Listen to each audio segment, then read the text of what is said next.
आजकाल आपण बऱ्याचदा बघतो की बाळाचा जन्म झाला आहे आणि बऱ्याचदा पालकांना ही शंका असते की आपण ते कॉर्ड ब्लड बँकिंग करूया किंवा बाळाचं जे नाळेचं जे रक्त आहे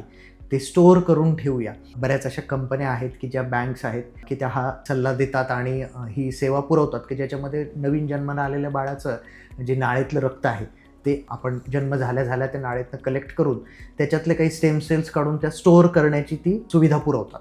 की ह्याच्या मागचं जे काही लॉजिक आहे की पुढे जाऊन बाळ जेव्हा मोठं होईल तेव्हा त्याला काही जर रक्ताचे काही आजार झाले किंवा निदान झालं तर त्याच्या स्टेम सेल्स ज्या आहेत त्या आपण स्टोअर केलेल्या आहेत आणि त्याला पुढच्या आजाराच्या उपचारासाठी त्याची मदत होईल किंवा त्या उपचारासाठी त्या लागतील म्हणून त्या स्टोअर करून ठेवायच्या. आता ह्यामध्ये थोडेसे प्रॉब्लेम्स आहेत आणि ते प्रॉब्लेम्स काय आहेत की पहिली गोष्ट ही नाळेतलं जे रक्त आहे त्यातल्या ज्या स्टेम सेल्स आहेत ह्या अतिशय कमी प्रमाणात मिळतात किंवा कमी प्रमाणामध्ये त्या स्टोअर केल्या जातात.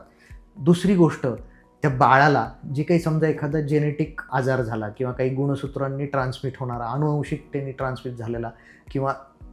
असा आजार जर त्यांना पुढच्या आयुष्यामध्ये त्या बाळाला झाला तर त्याच बाळाच्या स्टेम सेल्स त्या आजाराच्या उपचारासाठी वापरणं काही योग्य ठरणार नाही किंवा ती काही उपयोगाचं होत नाही. त्याच्यामुळे हा जो कॉर्ड ब्लड बँकिंग किंवा स्टेम सेल बँकिंग